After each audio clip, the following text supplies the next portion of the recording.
읽도록 하겠습니다. 사도행전 13장 32절부터 39절까지의 말씀입니다. 저와 여러분들이 한 절씩 나누어서 읽으면 좋겠네요. 32절부터 39절까지. 우리도 조상들에게 주신 약속을 너희에게 전파하노니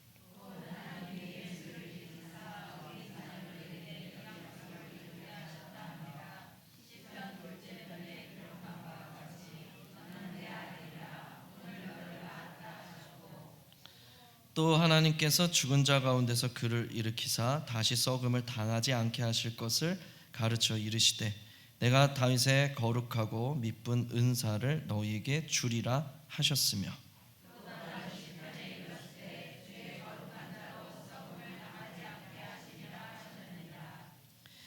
다윗은 당시에 하나님의 뜻을 따라 섬기다가 잠들어 그 조상들과 함께 묻혀 썩음을 당하였으되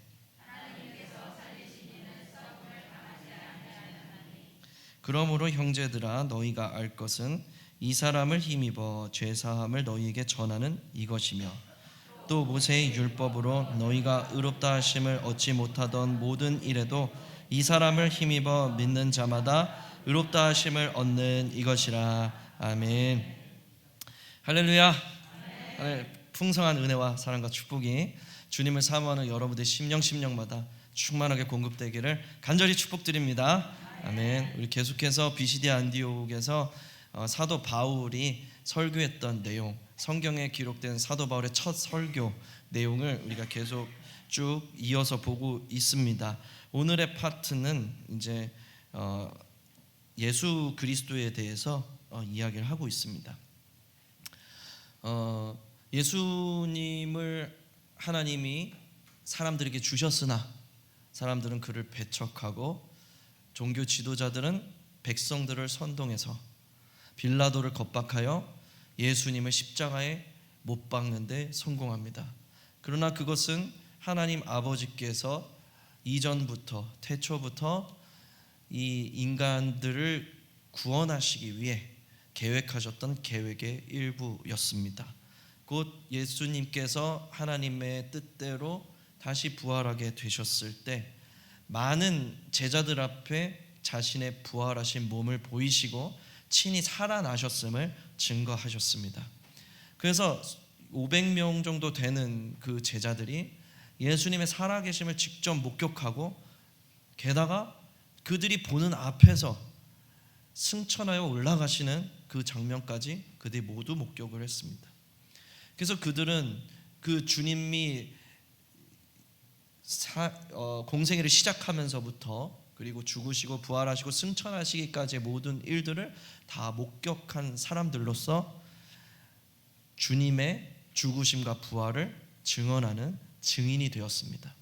즉 예수님을 물리적으로 처음부터 끝까지 관찰하고 목격했던 이 사람들이 주님의 살아있는 증인이 됐단 말이에요.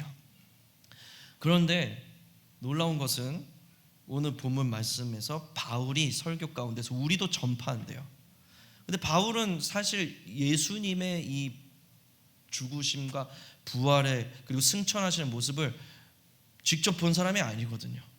목격자가 아니었습니다. 그런데 이 사람도 전파한다는 거예요. 왜냐하면 보지 못하였으나 그가 영으로서 그 주님을 만났고 그 주님을 만났기로 물리적으로 보지 못했지만 영적으로 내가 그분을 확신하고 경험하고 체험했기 때문에 그분을 증거할 수밖에 없다라는 말씀이죠. 그렇다면 바울이 그렇다면 저와 여러분들도 그분을 직접 우리의 이 물리적인 눈으로 목격하지 못했을지라도 그분을 증거하는 증인이 될 수 있다는 것입니다. 오늘날도 주님을 만나는 사람들이 있습니다. 오늘날도 주님을 만나는 교회들이 있습니다. 그래서 오늘날도 그분을 증거하는 증인들이 여전히 존재하고 있는 것입니다. 이 증인들은 말 그대로 증인이죠. 그들이 보고 느끼고 경험한 것을 증거하는 사람들입니다. 그래서 이것을 전파한다, 우리도 전파한다라고 표현을 했어요. 무엇을 전파한다고 하였습니까? 오늘 32절에 보니까 우리도 조상들에게 주신 약속을 너희들에게 전파한다 라고 표현하고 있습니다. 조상들에게 주신 약속, 원어 성경을 통해서 보니까 조상들에게 이루신 약속이라는 뜻이 있더라고요. 그러니까 주신 것뿐 아니라 이루셨다는 거예요. 주신 약속을 이루셨다는 거예요. 주고 끝내신 게 아니라 약속대로 이루셨다는 거예요. 근데 시기가 있죠. 이것이 이루어진 시기가. 오늘 본문 말씀에 보니까 33절에 예수를 일으키사 우리 자녀들에게 이 약속을 이루게 하셨다. 조상들이 약속을 받았습니다. 그런데 이 약속은 이루어졌는데 언제 이루어졌냐면 2000년 전에 예수 그리스도의 때에 예수 그리스도가 부활하심으로써 이루어진 것입니다. 조상들은 이 약속을 받았지만 2000년 전에 당시에 이 예수 그리스도의 사건을 통해서 그 이후의 자손들은 이미 이루어진 약속의 성취가 된 그런 시대를 살고 있는 것입니다. 여러분, 그러니까 이게 시점이 다른 거예요. 시각이 다른 거예요. 우리 조상들은요, 그러니까 믿음의 조상들은요, 약속을 받고 그래 이루어질 거야 라고 하면서 그 약속을 바라보는 입장이었어요. 이루어질 약속을 믿음으로 바라보는 입장이었어요. 그런데 2000년 전에 예수 그리스도께서 오시면서 역사가 둘로 갈라졌죠. AD, BC로 갈라졌잖아요. 그러면서 이 기원 후, 주 후에 살고 있는 우리는 이미 이루어진 약속을 믿음으로 인정하고 고백하고 받아들이는 그런 시대를 살고 있단 말이에요. 그러니까 조상들의 시각과 우리의 시각은 다른 거예요.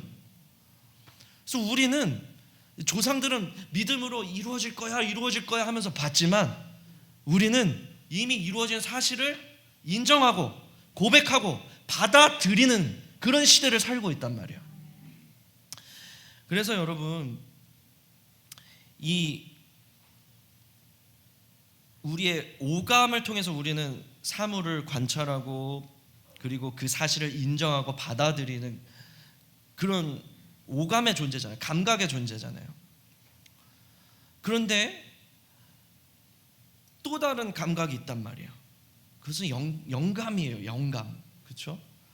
그래서 이 지구상에 살아가는 사람들은 만지고 그리고 느껴지고 그리고 보고 듣고 이런 우리가 가진 오감을 통해서 이 사실을 받아들이거나 믿거나 말거나 할 것을 결정을 짓는데, 이건 못 믿을 거야, 이건 믿을 거야 라고 내가 받아들일지 말지를 결정 짓는데, 그 감각을 넘어선 또 하나의 감각이 있단 말이에요. 그게 영감이에요. 그래서 이 영감을 가진 존재들은요, 이 영감이 깨어날 때 보이거나 들리거나 뭐 이게 느껴지거나 이러질 않아요. 오감으로는 모르겠는데 근데 이해할 수 없는 감각에 그걸 느끼는 거예요. 그래서 그걸 받아들인단 말이죠. 마치 우리가 이해하고 내가 인정하고 그리고 그것을 고백하고 받아들이는 이 과정이 그런 것 같아요. 우리가 지구가 공전하고 자전하고 있다는 것을 우리는 느끼질 못합니다. 사실은 느끼질 못하니까 과학이 발달하기 이전 사람들은 그냥 이 세상이 네모 반듯하게 생긴 줄 알았어요. 그래서 저 바다 끝까지 나가면 그냥 세계 끝으로 가서 떨어져 죽는 줄 알았습니다. 그게 이제 과학이 발달하기 전에 사람들이 가지고 있던 세계관이었어요. 왜냐하면 느껴지질 않으니까 이게 공전과 자전이 이루어지고 있다는 걸 몰랐거든요. 근데 공전과 자전이라는 게 있다고 누군가가 연구로 밝혀냈어요. 근데 우리는 여전히 그걸 못 느낀단 말이죠. 그래서 우리는 결정해야 돼요. 그게 실제라고 인정하고 받아들일 것이냐, 아니면 아니다 하고 인정하지 않고 받아들이지 않을 것이냐. 예전에 그래서 천동설과 지동설이 싸운 거 아니에요. 우리의 삶도 마찬가지예요. 믿음의 일들은 우리의 감각으로 어떻게 이해할 수 있는 것들이 아닙니다. 예수의 십자가와 부활의 능력이 내 삶에 실제로 효력이 있다는 것을 우리가 먼저 감각으로 느껴져서 그것이 확인되어져서 우리가 그래 이건 사실이야 라고 받아들이는 것이 아니라는 거예요.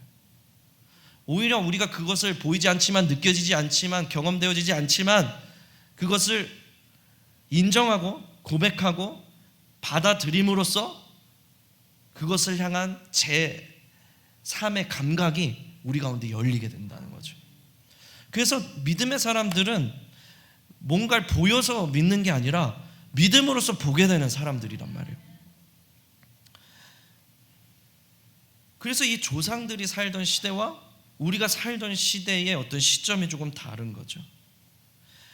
여러분, 십자가의 능력, 부활의 능력, 그것을 인정하고 고백하고 받아들임으로써 그 능력을 우리가 체험하고 경험하고 또 나의 것으로 삼을 수 있는 저와 여러분들의 삶이 되시기를 예수님의 이름으로 축복드립니다. 나우루라는 재밌는 나라가 있더라고요. 나우루 들어보셨습니까? 나우루라는 그런 나라에 대해서 제가 들었는데요, 되게 인상이 깊었어요. 이 나라는 이 하와이와 호주 사이에 있는 섬나라입니다. 근데 이 섬나라가 이 어떤 자원이 발견됐어요. 이 자원의 이름은 구아노 혹은 인광석이라고 불리는 그런 천연 자원이었습니다. 그래서 이 세계 열강들이 이 나우루에 들어와서 이 인광석을 막 캐기 시작했어요. 인광석은 그 화학 비료의 재료입니다. 그래서 이 인광석을 세계 열강이 막 캐가다가 1968년에 독립을 했어요. 그리고 나서 1980년에, 그러니까 12년이 지나서 1980년대에 무려 국민 1인당 소득이 2만 달러가 넘어갔습니다. 그때 당시로 미국보다 잘 살았어요. 이 사람들이 그 천연 자원 때문에 잘 살게 되니까 흥청망청 사는 거예요. 이 사람 더 이상 일도 하지 않고요, 집도 그냥 다 무상 제공입니다. 그 나라 국민이면 너무 부럽죠. 집도 무상 제공, 뭐 먹을 거 뭐 이렇게 열심히 재배할 필요도 없어요. 그냥 전량 수입에 의존하게 되고, 그리고 뭐 자동차 같은 것도 그냥 사치품을 사는 거예요. 어떤 사람은 기록에 의하면 람보르기니를 사놓고 한 번도 안 탄 기록이 있다고 합니다. 그러니까 돈이 많으니까 그냥 막 흥청망청 사는 거예요. 이런 시대가 영원할 줄 알았어요. 그런데 1990년대부터 이 인광석이 고갈되기 시작합니다. 그러면서 2000년대가 됐는데 완전히 이 인광석이 고갈이 되고, 그럼 어떻게 먹고 살아야 되니까 이 호주로부터 이 난민 수용소로 지정을 받아가지고 그 수용소로 이 돈을 벌었어요. 근데 그것도 호주가 나중에 끊어버렸습니다. 더 이상 계약을 중지한다. 엎친 데 덮친 격으로 인광석을 너무 많이 캐내느라고 이 지형이 낮아져서 그 이제 기후 변화가 일어나잖아요, 요즘. 그러니까 해수면이 올라가니까 이제는 완전히 이 존폐의 위기에 놓여 있는 그런 나라, 그리고 전 세계적으로 최빈국 중에 하나로 전락하고 말았습니다. 이 나우루라는 나라를 보면서 참 한심하잖아요. 그런데 사실 이게 이 지구의 축소판이더라고요.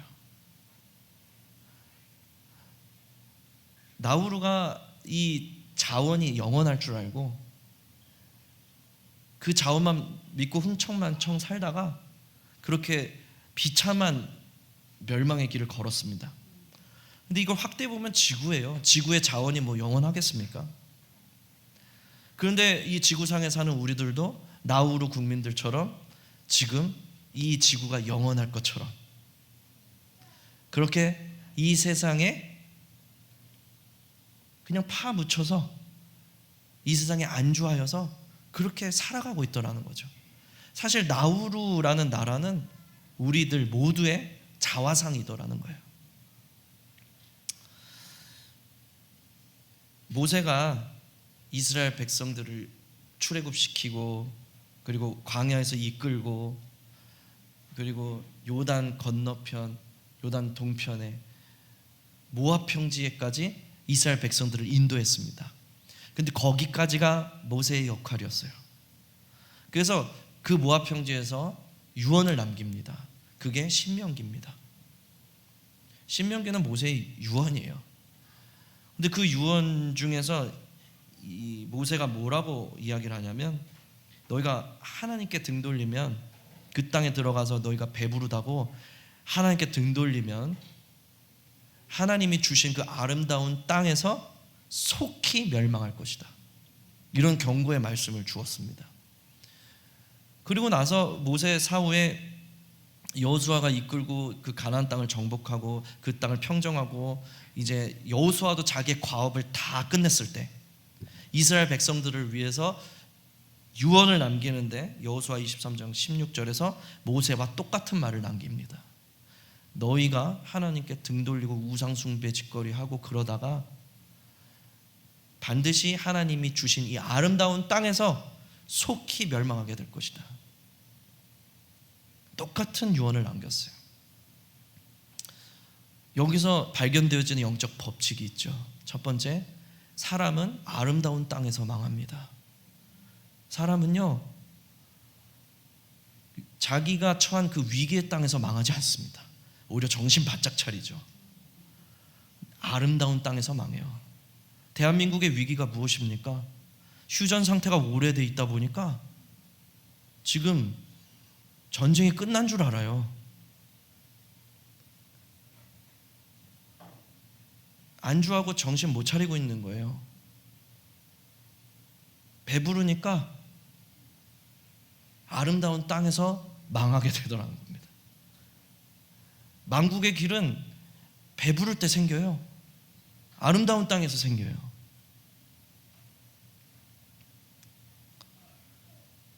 두 번째 법칙, 속히 망한다.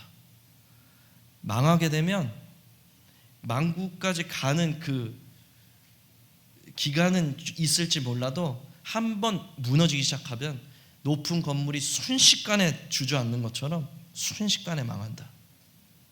마치 겨우내 쌓였던 눈이 봄이 오면 순식간에 녹아 사라지는 것처럼 그 눈이 쌓였던 것들이 망하게 되면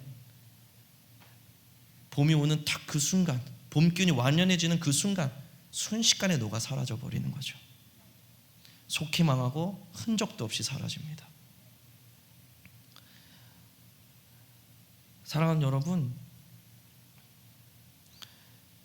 하나님이 처음에 인간의 코에 생기를 불어넣으셨을 때 그 생기는 하나님의 영원한 생명이었습니다. 그 당시 인간은 영원한 생명을 갖고 있었어요. 그런데 전적 타락의 존재로 전락하면서 우리는 그 영원한 생명을 잃어버렸어요. 그러면서 죄 공장으로 바뀌었습니다. 우리는요, 죄를 지어서 죄인이 아니라 도둑질하고 살인하고 강간해서 죄인이 되는 게 아니라 죄인이기 때문에 죄를 양산해내는 인간들이 됐어요. 그래서 모든 인간들은요, 사실은 다 죄인이에요.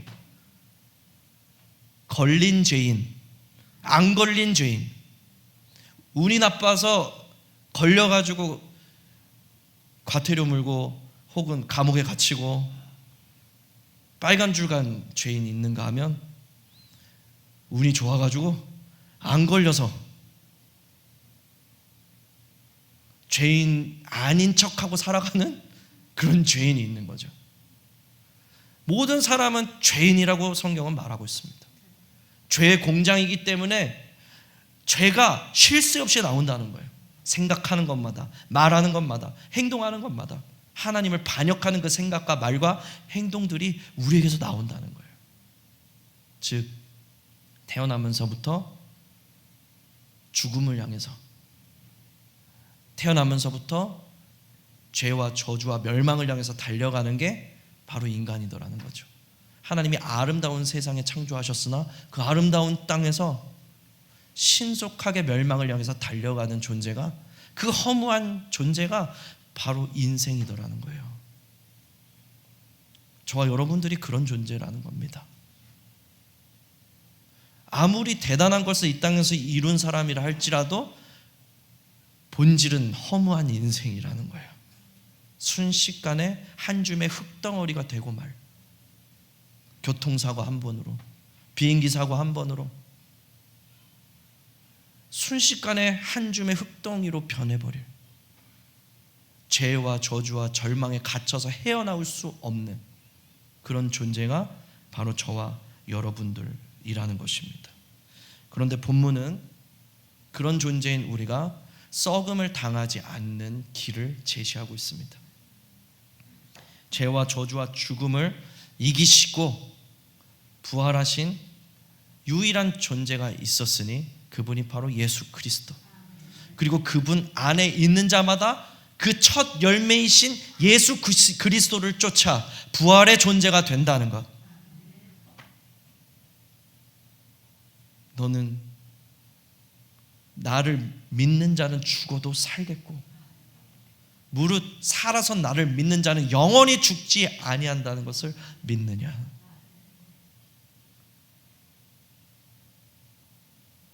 모든 세상이, 온 세계 지구가, 모든 육체가 태어나면서부터 그 절망을 향해서 달려가고 있는 가운데, 그 흑암 같은 이 세상 가운데 별처럼 반짝 반짝 거리는 존재들이 있단 말이에요. 이 세상엔 존재하지 않는 그 영원한 세계의 소망으로 반짝이는 존재들이 있단 말이에요. 그 사람들이 예수 믿는 사람들이라는 거죠. 그래서 이 영원한 소망을 갖고 사는 사람들은 이해할 수 없는 경외감이 있는 거예요. 세상 사람들이 이해할 수 없는 그런 경외감들이 있는 거예요. 저 사람은 뭔데 다르지? 세상에는 존재할 수 없는 그 영원한 생명에 대한 소망. 세례 요한이 말라기 선지자 이후로 400년 동안에 하나님이 침묵을 깨시고 광야에 외치는 소리, 그 세례 요한의 머리 위에 기름을 부으셔서 그의 설교를 통해서 영혼들을 깨우실 때 사람들이 사방에서 몰려왔단 말이에요. 그 하나님의 임재 때문에, 그 하나님의 음성이 들려져서 400년 동안 예배가 드려졌고 종교 지도자들도 있었지만 메마른 예배, 형식밖에 남지 않은 그런 교회, 그런데 광야에서 웬 듣도 보도 못한 한 거렁뱅이의 입을 통해서 하나님 말씀하시기 시작하는 거예요. 사람들이 그 외침을 들었습니다. 회개하라, 천국이 가까이 왔느니라. 무슨 말이에요? 이 세례 요한은 그 시대 사람들이 아무도 생각하고 있지 않던 영원한 생명에 대한 소망을 선포했던 거예요. 회개하라, 천국이 가까이 왔느니라.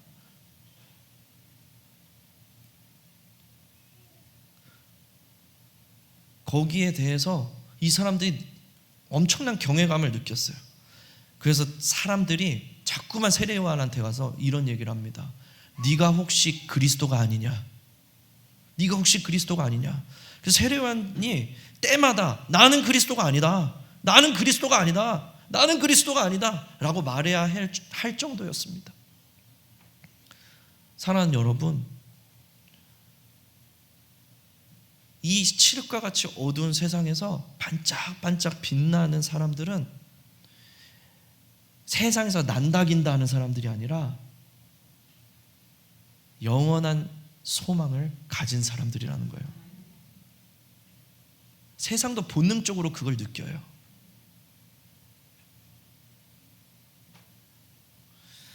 사랑하는 여러분, 38절에 의하면 그러므로 형제들아 너희가 알 것은 이 사람을 힘입어 죄사함을 너희에게 전하는 이것이며, 여기서 이 사람은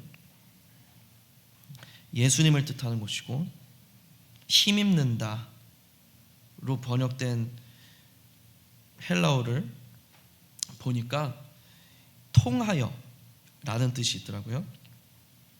그리고 죄사함을 너희에게 전하는 이것이며 라고 말씀하십니다. 그러니까 다시 말해서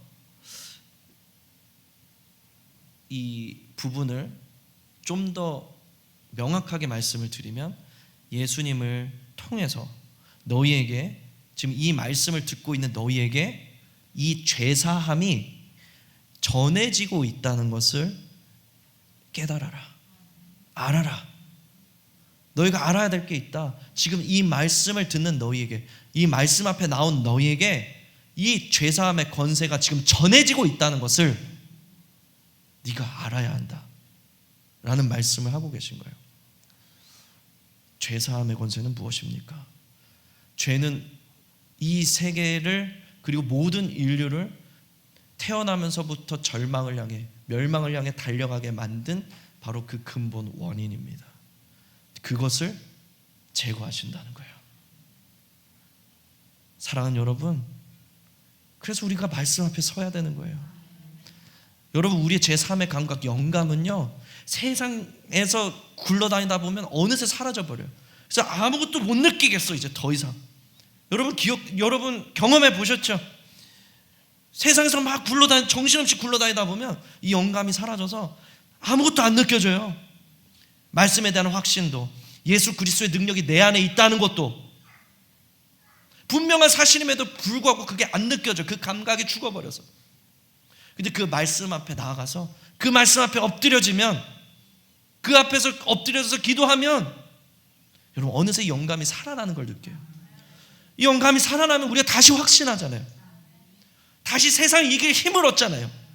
그 십자가의 능력이 내 안에 살아있다는 것을 내가 다시 깨닫게 되잖아요. 말씀을 듣는 순간 이 죄사함의 권세가 너희에게 전해지고 있다는 걸 기억해라. 사랑하는 여러분, 그래서 우리가 말씀 없이 살 수 없는 존재인 거예요. 어느 날 예배를 드리고 나서 청년들이랑 이런 얘기를 한 적이 있어요. 야, 세상 사람들 도대체 답답해서 어떻게 사냐? 예수님 없이 어떻게 사는지 모르겠다. 그렇지 않아요, 여러분? 이 답답한 세상, 이 한심한 세상, 예수님 없이 저 사람들 어떻게 사는지 모르겠어요. 나도 예수 믿기 전엔 그렇게 살았을 텐데.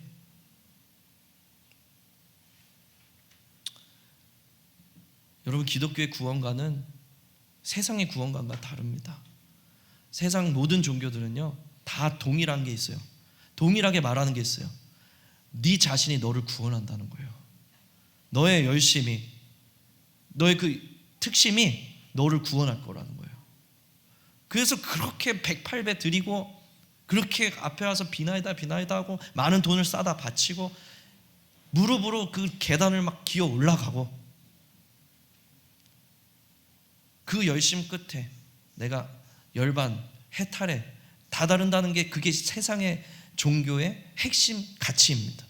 내가 나를 구원하는 거예요. 근데 기독교의 구원관은 타력 구원입니다.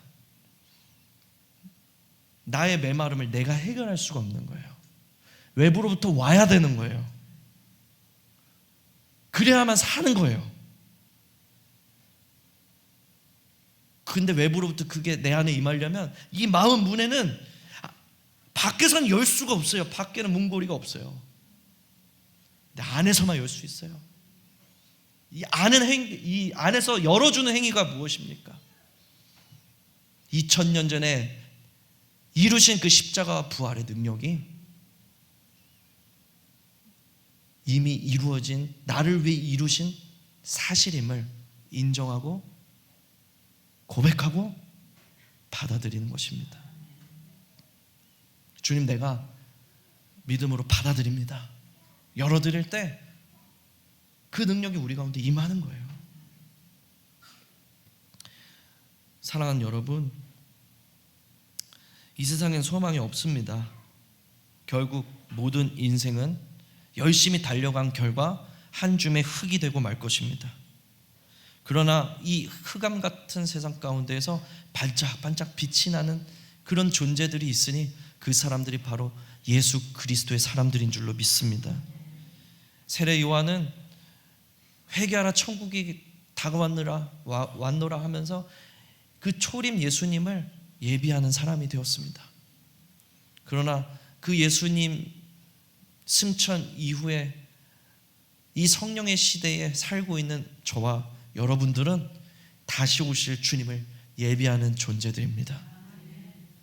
여러분, 이 시대가 얼마나 놀라운 시대로 지금 치닫고 있어요. 오늘 새벽에도 말씀드렸는데, 여러분, 이 선교의 황금기라고 부를 수 있는 19세기부터 20세기까지 놀라운 선교적인 발전이 있었습니다. 20세기 중반에는 랄프 윈터라는 사람에 의해서 이 미전도 종족이라는 그런 개념이 생겨났어요. 이게 국가를 전도하는 게 아니라 모든 족속은 모든 이 종족들을 전도해야 되는 것이구나. 그때 당시 이 단체마다 다른데 여호수아 프로젝트에 의하면 19,000 정도의 종족이 있었는데, 그 중에서 현재 2026년 수치에 의하면 4,500개 종족이 남았습니다. 근데 그 4,500개 종족도 순식간에 전도될 수 있는 그런 시대를 우리가 살고 있어요. 다니엘이 말한 것처럼 마지막 때는 왕래가 빨라지고 지식의 속도가 엄청나게 빨라질 것입니다. 지금도요, 기술의 속도가 얼마나 빨리 진화되고 있어요. 이 메타 안경 나왔잖아요. 그 안경 쓰고 있으면요, 제가 오늘 새벽 예배 때도 말씀드리고 다시 검색해서 봤더니 이게 동시 통역 기능도 있더라고요. 아직 버벅거리지만 영어 책 읽으면 영어 그냥 그 안경에 그대로 번역돼서 나오고요. 대화도 되는데요,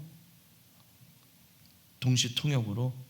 그래서 그 사람이 말하면 그 언어가 내 귀에 한국말로 들리고, 내가 한국말로 말하면 여기 안경 스피커에서 그 내가 선택한 외국어로 번역이 돼서 나오는 거예요. 뭐 아직 이 프리토킹이 원활하게 되진 않겠죠. 근데 이게 2세대니까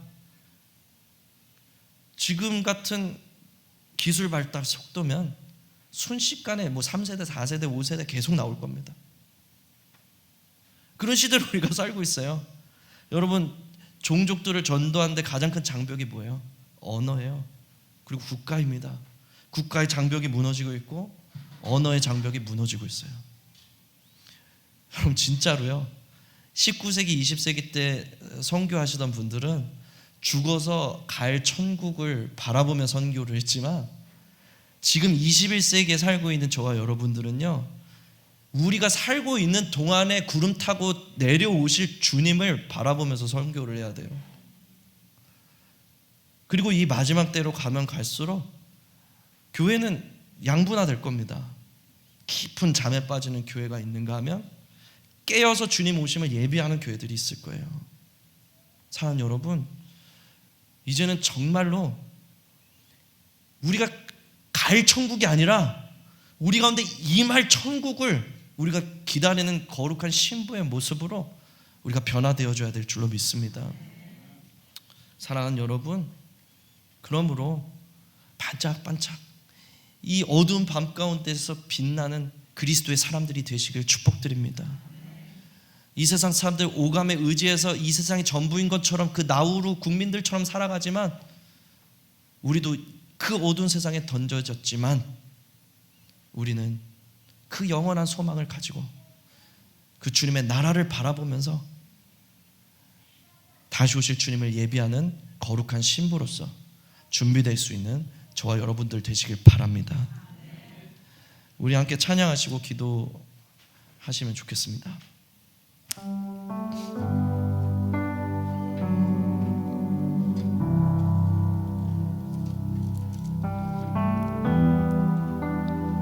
우리 메마를 수밖에 없는 존재지만 주님이 우리 위해 비를 준비하셨습니다. 그 주님 앞에